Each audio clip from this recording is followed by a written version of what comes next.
I got drawn to it initially as the story of Rangers. And I remembered like this Rangers thing, and I'd watched it on the TV, and that was gonna be the book. And it's been an idea that's been in my head for about 8, 9 years. And when the pandemic came along, I was just like, okay, if you're gonna be furloughed from work and you're just sitting at home and you keep telling yourself one day you're going to write a book, actually you better write a book. If you're not going to do it now, you're not going to do it ever. So I had that, and then when I looked into it, I was just like, this isn't the story of Rangers.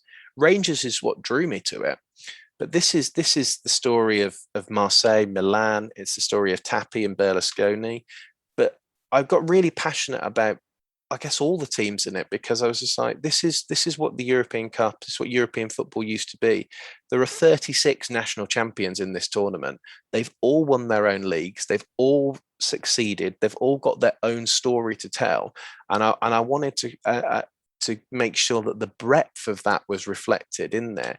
And obviously, I can't go into, you know as much detail, or talking about Sconta Riga as I can Olympic Marseille. But the Sconta Riga story is important, Yeah. and the same for the Glentoran story, or the now I'm testing my own memory of who was in it. The IFK Gothenburg story, the the Viking story. They're all important, and it was trying to capture a bit of, I guess, what we've lost. In terms of who I went after, obviously tried to get the big players from the big teams. Sometimes I was successful. So, Leeds, I spoke to Gordon Strachan and Gary McAllister, and both were really, really generous with their time.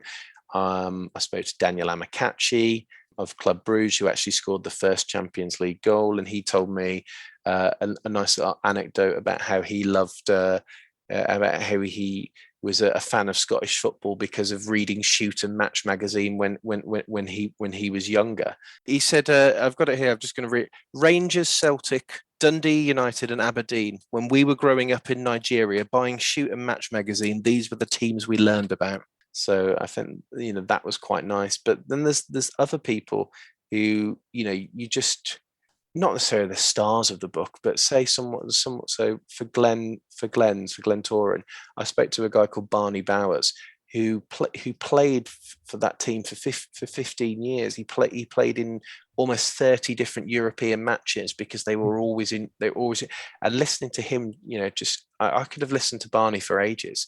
It was absolutely fantastic.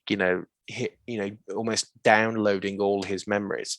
But my absolute favorite interview, and I don't want to spoil it too much for you, because if you're not at the end of the book yet, was with Jean-Jacques Edelet, who was right at the center of the match fixing scandal. He was the player who was found to have gone and bribed the other players from Valenciennes in the League Earn match.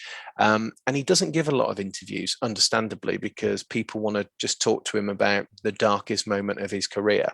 But we spoke for about an hour, and I got him to take me through everything from starting off, from playing from Nantes, moving to Marseille, all through that Champions League campaign, because he starts off on the outside of the team, forces his way in ahead of Bernard Cassani, and Manuel Amoros.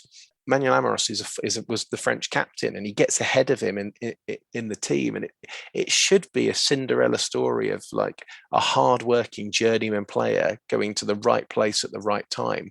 But because he had a connection to a player who played for Valencians, he's the person who's approached to offer the bribe, and then his whole life sort of unravels from there. Yeah, just listening to him, and all, going through the whole story, and how clearly regretful he is about the participation in it, was very eye opening, and it was a privilege, really.